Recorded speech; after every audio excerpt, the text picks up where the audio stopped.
어린 시절 저는 농촌 마을, 하늘이 보이지 않는 산골 마을에서 자랐습니다. 저희 아버님은 인천 상륙작전에 출전하셨다가 적탄에 맞아 병원에 계셨지요. 제가 아주 어린 나이에 세상을 떠나셨습니다. 아버지가 오랫동안 병원에 계시다가 세상을 떠나셨기 때문에 우리 집에는 큰 빚더미 위에 앉았습니다. 호르머니 밑에서 저는 자랐습니다. 꿈을 꿀 수 없는 삶의 환경이었습니다. 농사꾼이 될 것인지 아니면 아버지가 남기고 간 빚을 감당하지 못해서 남의 머슴살이를 하며 살아야 될 것인지, 가장 큰 꿈을 꾼다고 한다면 저희 할머님이 너는 공부를 열심히 해서 면서기가 되거라, 그렇게 늘 가르쳤습니다. 그래서 면서기가 되는 것은 꿈을 꿀 수도 없는 엄청난 일이지만은 잘하면은 그 정도는 되겠다, 그렇게 생각을 했습니다. 근데 제가 아주 어린 나이에 이웃 마을에서 있던 한 교회가 그 마을 사람들의 핍박을 받아서 저희 집 옆으로 이사를 왔습니다. 제가 어린 나이에 예배당을 건축하는 사람들에게 아장아장 걸어가서 제가 그렇게 물었답니다. 아저씨, 이 큰 집에 누가 살아요? 목수 아저씨가 하나님이 사신단다. 제가 엄마에게 달려와서 엄마, 하나님 됐다 부자인가 봐. 하나님 집 됐다 크다. 근데 그 하나님의 집이 바로 내가 갈 수 있는 집이라는 것을 알게 되고 저는 교회 다니는 것이 참 좋았습니다. 교회 다니면서 꿈이 없던 아이에게 꿈이 생겼습니다. 모세 이야기를 들으며 나는 모세와 같은 인물이 될 거야. 우리나라를 건져낼 거야. 다윗의 이야기를 들으면서 나는 다윗 같은 인물이 될 거야. 나는 통일을 시키는 통일의 장군이 될 거야. 나는 예수님의 이야기를 들으면서 예수님을 닮아야지. 요셉의 이야기를 들으면서 나는 미국에 가서 미국의 총리 대신이 될 거야. 그런 꿈을 꿀 수가 있었습니다. 그러던 어느 날 모세가 된다는 게 무엇일까? 그리고 다윗 같은 인물이 된다는 게 뭘까? 그래, 난 정치가가 돼야지. 나는 정치가가 되어서 우리나라를 살려낼 거야 라고 생각을 했습니다. 그 당시 정치가가 되는 길이 육군사관학교 가는 길이더라고요. 그래서 육군사관학교 가기 위해서 공부를 열심히 했습니다. 학과 시험에서는 잘 패스를 했어요. 신체검사에서 혈압이 높아서 떨어지고 말았죠. 죽고 싶었습니다. 죽을까도 생각했습니다. 근데 어린 나이에 정치가가 되는 것이 모세 같은 인물이 되는 것일까? 어쩌면 목사가 돼야 되는지도 몰라 라고 생각을 하기도 했더랬습니다. 그래서 죽으려고도 생각을 하다가 그래, 목사가 돼야지 라고 생각을 했습니다. 하나님께서 그렇게 저를 부르는 걸로 확신을 가졌습니다. 집에 와서 어머니와 의논을 했습니다. 어머니, 저는 정치가가 되려고 했는데 하나님께서 막으시는 것 같아요. 저는 목사가 되고 싶어요. 신학교 갈래요. 그랬더니 우리 어머님이 펄쩍 뛰시더라고요. 너무너무 잘했다고. 저는 정치가 되겠다고 하니까 그냥 내 꿈을 꺾지 못해서 그렇게 말씀을 하셨는데, 허락해 주셨는데, 우리 어머니는 내가 목사가 될 것을 알았던 모양이에요. 그래서 육군사관학교 가기 위해서 저는 사설을 매일 공부했습니다. 신문에서 사설을 오려서 공부했는데 그게 밑바닥이 되어서 저는 글을 잘 씁니다. 이 나이에 제가 책을 한 30권쯤 썼다고 그러면 잘 쓴 거잖아요. 열심히 공부한 거잖아요. 그리고 저는 정치가가 되기 위해서 연설 연습, 웅변 연습을 참 많이 했습니다. 우성만 한 30번 정도 했으니까 열심히 한 거잖아요. 그런데 저는 평상시 집에서 얘기를 하려고 하면은 말이 잘 안 됩니다. 문장이 안 됩니다. 숟가락 하나 주세요. 그럼 숟가락이 생각이 안 나요. 그러면은 하는 말, 저거, 그거, 그 시기, 뭐 시기, 이러고 끝납니다. 근데 저는 강단에 서면 신이 나요. 여기만 서면 저는 말이 됩니다. 그리고 기가 죽어 있다가 강단에 서면은 용기가 생겨요. 몸이 아파도 강단에 서면 저는 아픈 게 싹 사라집니다. 강남 스타일이나 저는 오빤 강단 스타일. 오빤 강단 스타일.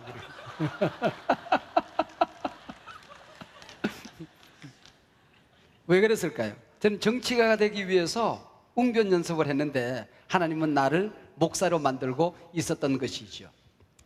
목사가 되기 위해서 신학교 갔어요. 신학교 가서 꿈을 꾸었는데, 훌륭한 목사가 되는 꿈을 꾸었는데 첫날부터 저는 시험 들기 시작했습니다. 오리엔테이션 시간에 교수님들이 나오시더니 순진하게 믿던 신앙을 버리라는 겁니다. 저는 이스라엘 백성들이 홍해를 건너갔다 그렇게 믿었는데, 홍해란 말이 히브리 말로 얌수퍼인데 그것이 붉은 바다 그런 뜻도 되지만은 갈대 바다 그런 뜻도 된답니다. 그러니까 꼭 홍해를 건너갔다고 우리가 믿을 필요가 없다는 것이죠. 갈대 숲을 지나갔다 그렇게도 볼 수 있다는 겁니다. 혼자서 고민에 빠졌습니다. 어릴 때 생각하던 대로 상상을 해보았죠. 이스라엘 백성들이 애굽에서 영광의 탈출을 했습니다. 모세의 지도 아래 광야를 여행하는데 뒤에서 애국 군대가 추격해 옵니다. 좌우로 도망갈 수가 없었습니다. 앞에는 홍해가 넘실대고 있었습니다. 하나님의 능력으로 홍해가 쫙 갈라지는 겁니다. 길이 났어요. 이스라엘 백성들이 거기로 지나가서 다 빠져나가고 난 다음에 뒤에서 추격해 오던 애국 군대가 이놈들 거기 섰거라 그래가지고는 홍해바다 가운데쯤 왔을 때에 갈라졌던 바다가 철썩 합쳐지는 바람에 몽땅 다 물에 빠져 죽었다. 하나님이 천지 우주 만물을 창조하신 분이신데, 하나님이 살아계신데 하나님은 하실 수가 있죠. 우리 교수님들이 가르쳐 주는 대로 영광의 탈출을 하고 광야를 여행하는데 뒤에서 애국 군대가 따라옵니다. 좌우로는 도망갈 수가 없습니다. 앞에는 갈대숲이 쫙 우거져 있습니다. 그래서 이스라엘 백성들이 막 밟고 지나가니까 갈대숲 사이에 길이 난 거예요. 애국 군대가 따라오다가 갈대숲 사이에 길이 있으니까 유리관계 틀림없다 추격해라. 그리고 갈대숲 가운데쯤 왔을 때에 넘어져 있던 갈대들이 벌떡 일어나는 바람에 애국 군대가 몽땅 다 맞아 죽었다. 기적을 안 믿으려고 하니까 더 큰 기적이 일어나더라는 겁니다. 저는 어린 시절 어린 신학도가 한 가지 결단했습니다. 성경대로 믿어보자. 성경대로 살아보자. 성경대로 가르쳐보자.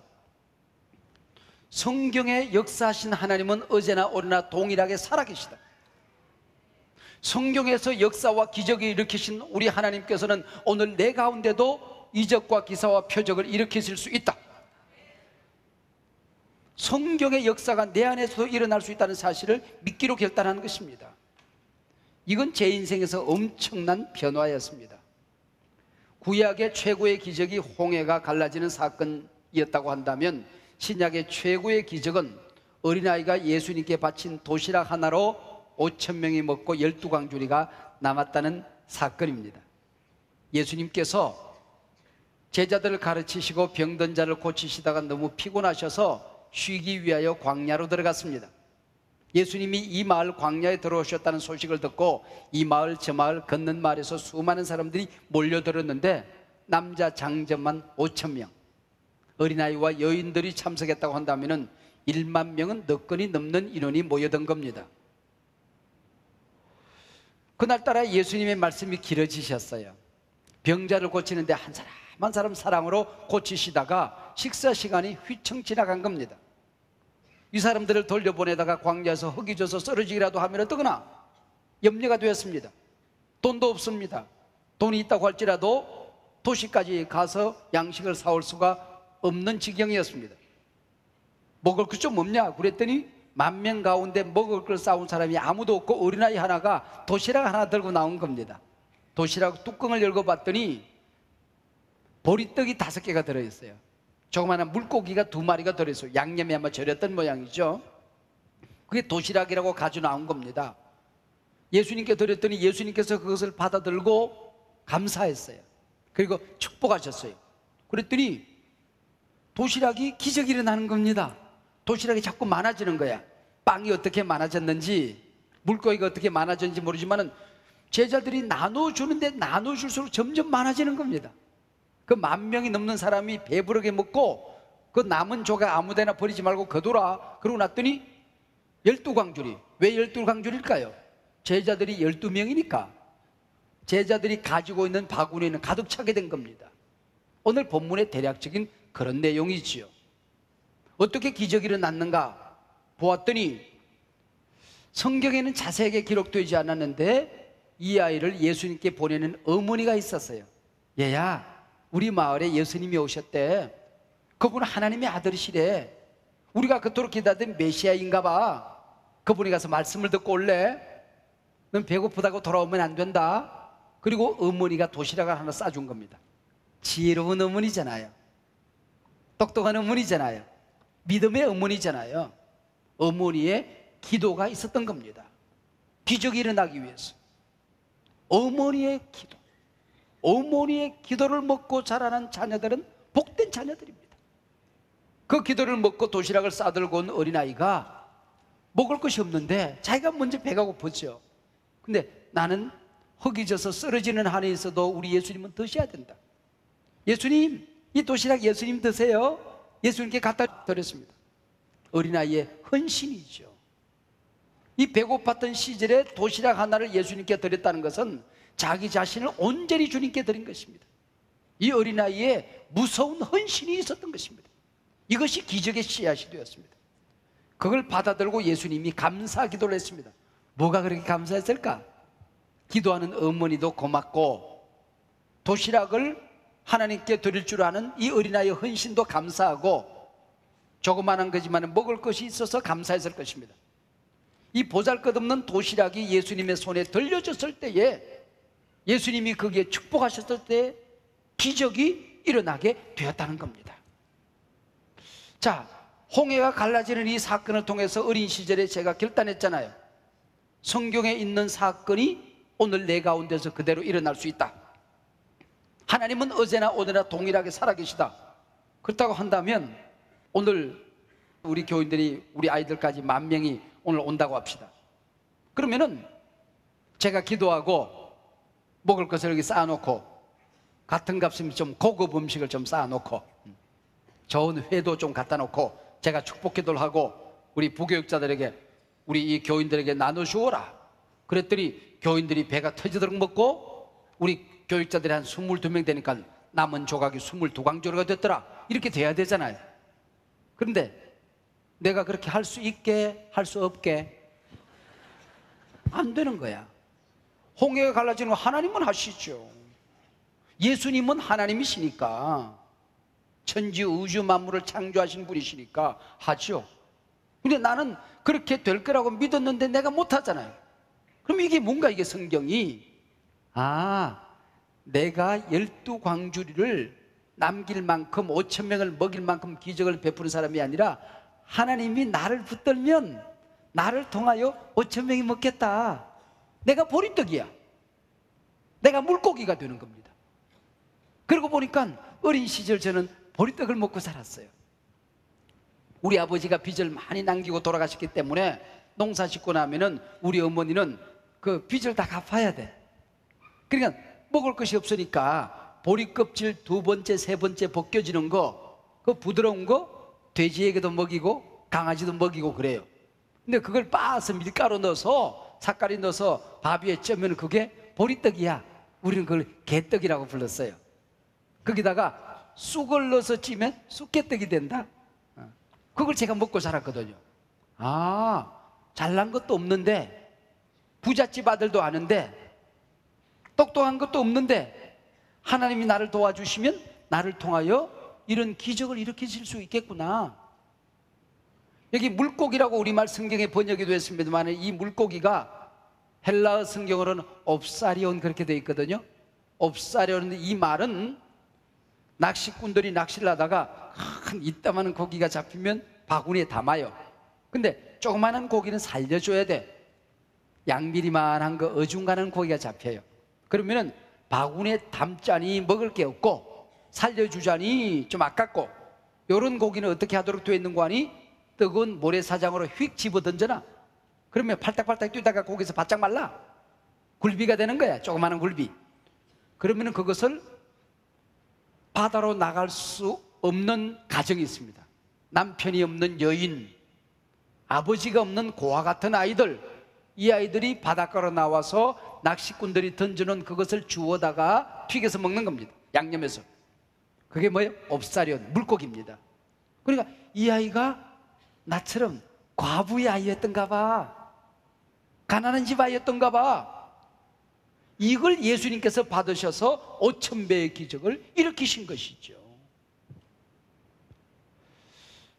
저는 어린 나이에 마포구 망원동에 있는 한 교회에 부임을 했습니다. 성공적으로 목회를 한 것 같아요. 교회가 급성장을 하고 있었습니다. 그때 제 나이가 33살. 저한테도 똑같은 시절이 있었는데 어느덧 6학년이 되어버렸어요. 내가 태어나자마자 이렇게 늙었을까? 네. 저도 33살 똑같은 나이 목회를 하던 시절이 있었습니다. 참 신나게 목회했습니다. 근데 내 마음속에 부담이 되는 겁니다. 목사가 되어서 개척 하나는 해야지. 내가 하든지 내가 도와줘서 하든지 개척 하나는 해야지 라는 생각이 있었어요. 늘 부담감을 가지고 있었는데 마침 서울 근교에 신도시가 생긴다는 겁니다. 분당 신도시, 일산 신도시, 중계동 신도시, 삼본 신도시, 저 부천의 중동 신도시, 이 신도시 가운데 하나를 찾아가지고는 개척을 하기로 했습니다. 분당 가서 기도했습니다. 일산 와서 기도했습니다. 중동에 가봤습니다. 하나님께 기도했습니다. 하나님, 어디 가서 개척할까요? 이리 갈까요? 저리 갈까요? 차라리 돌아갈까요? 우리 아버지가 북녘 땅에서 피 흘려 돌아가셨다고 한다면 나는 북한 땅이 보이는 일산으로 가야 되겠다. 통일의 중심 도시. 휴전선이 무너지는 그날 내가 달려가든지 우리 부교육자들 보내든지 우리 젊은이들을 보내든지 무너진 북녘 땅에 성전을 수축하고 복음을 전하는 통일한국의 중심교회가 될 거야 라고 생각하고 일산으로 찾아온 겁니다. 근데 개척하기 위한 준비가 되어 있었나요? 돈도 없죠. 개척 멤버도 없죠. 예배드릴 공간도 없었습니다. 저희 집에서 안방에서 예배를 시작했고, 그리고 일산으로 개척을 결정했으니 일산 신도시 아파트가 올라가고 있을 때였으니까 저 능곡마을 화정 배나무 밭이 있었습니다. 그 가운데 식당이 하나 있었어요. 그 식당에 빌려서 아침 일찍 예배를 드리고 거기서 밥을 먹고, 그러다가 은평구 신사동에 있는 피노키오 유치원이라고 하는 곳에 가서 예배를 드리기 시작했습니다. 어떤 장로님이 유치원을 주일날만 빌려준 것이죠. 그래서 저희 교회를 맨자 3개만 가지고 시작된 교회라고 그래서 3맨 교회, 3맨 교회라고 합니다. 맨손, 맨몸, 맨땅. 맨땅에 헤딩하다가 이마만 넓어졌습니다. 근데 20년이 지난 우리 한손만 교회는 어떻게 되었습니까? 3맨 교회가 3만 교회가 된 것입니다. 만평 땅에 만평 빌딩을 세워서 10,000명의 교인이 예배하는 기적을 이루었잖아요. 이게 여러분 홍해가 갈라지는 기적이 아니고 무엇입니까? 여러분의 인생의 어떤 시련과 고난과 여러분의 앞길을 가로막는 홍해나 여리고성이 있다고 할지라도 주 안에서 무너집니다. 갈라집니다. 문제는 해결되어집니다. 반드시 역사는 일어납니다. 이적은 일어납니다. 하나님은 어제나 오늘나 동일하게 살아계십니다. 3맨 교회가 3만 교회가 되었다고 한다면 이게 오병이의 기적이 아니고 무엇이냐 그 얘기죠. 능곡에 와서 예배를 드려야 되는데 돈이 없으니까 일산 신도시는 못 오고 토당동, 그 당시 능곡이었습니다. 농 가운데에 조그마한 걸린상가 하나가 서고 있었습니다. 제가 손을 들어 축복을 하고 건축주를 찾아갔습니다. 보니까 마침 교회 집사님이야.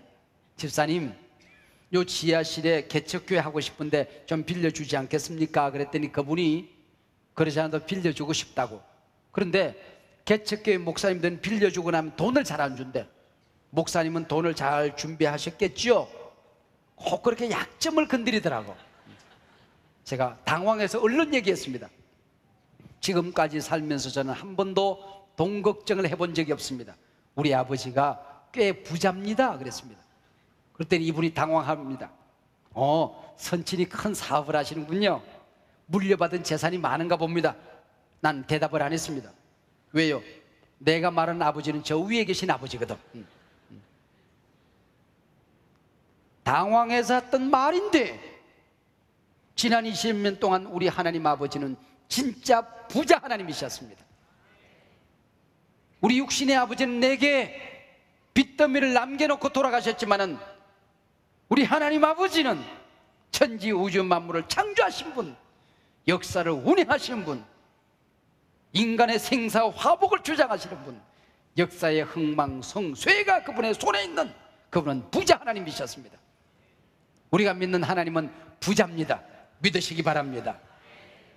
여러분의 하나님은, 아버지는 부자이십니다. 저는 우리 아이들에게, 우리 청소년들에게, 우리 교인들에게 이 오병이의 기적의 주인공이 되게 만들어 드리고 싶은 것입니다. 여러분의 가문을 오병이의 기적의 주인공 가문으로 만들어 드리고 싶은 것입니다. 여러분, 그 예수님을 오늘 영접하시기를 바랍니다. 그 하나님을 여러분의 아버지로 인정하시기를 바랍니다. 여러분과 함께하기를 원하는 그 성령님을 제한하지 말고 그분을 여러분의 주인으로 모셔드리시길 바랍니다. 볼지어다 문 밖에서 문을 두드리노니 누구든지 내 음성을 듣고 문을 열면 내가 너에게로 들어가게 될 것이다. 나는 너로 말미암아 살 것이고 너는 나로 말미암아 살 것이다 말씀하셨습니다. 이 시간에 마음의 문을 여시길 바랍니다. 피 묻은 손으로 여러분의 마음을 두드리는 주님의 손을 거절하지 마시길 바랍니다. 여러분이 오늘 그분을 마음 중심에 모셔드리면 여러분의 삶에 놀라운 변화들이 납니다. 영적인 변화가 일어납니다. 마귀의 자녀들이 하나님의 자녀로 바뀌어지게 될 것입니다. 지옥의 백성들이 천국의 백성으로 바뀌어지게 될 것입니다. 이 심령 한복판에서 혁명이 일어납니다. 신분의 변화가 일어납니다. 정권 교체가 일어납니다. 지금까지 욕망이, 상처가, 절망이, 실망감이, 열등감이, 좌절감이 나를 다스리던 이 심장 한복판에 위대한 변화가 일어나게 되는 것입니다. 당당해집니다. 희망과 꿈을 가지고 살아갈 수 있게 되는 것입니다. 자신감을 가지고 살아갈 수 있게 되는 것입니다. 예수님의 성품을 닮은 빛나는 삶을 살 수 있게 되는 것입니다. 여러분의 육체에서 위대한 혁명이 일어나게 될 것입니다. 질병은 떠나갑니다. 암은 사라집니다. 여러분의 가문이, 가정이 변화될 것입니다. 관계가 달라지게 될 것입니다. 인생의 꿈이 달라지게 될 것입니다. 인생의 목적이 달라지게 될 것입니다. 그러나 마음의 문을 열어주지 않으면 천국의 문도 열리지 않습니다. 여러분이 이 땅에서 눈을 감을 때에 반드시 저 세상에서 눈을 뜨게 될 것인데, 저가 나를 영접하지 아니하였으니 바깥 어두운 데 쫓겨나 슬피 울며 이를 갈게 하라. 내 얘기가 아니고 성경에 똑똑하게, 내가 믿는 하나님 말씀에 똑똑하게 기록되어 있습니다. 내가 잘나지 못해도, 착한 행실이 모자라도, 덕이 모자라도, 인격이 모자라도, 죄가 많아도 주님을 내 마음속에 구세주로 모셔드리면 내가 저 세상에서 눈을 뜰 때 주님께서 천국 문을 활짝 열들고 달려나와서, 주님, 제가 이 자를 위해서 죽었습니다. 이 영혼 구원을 위해서 내가 죽었습니다. 예수님의 이름으로 천국에 들어가게 될 것입니다. 할렐루야.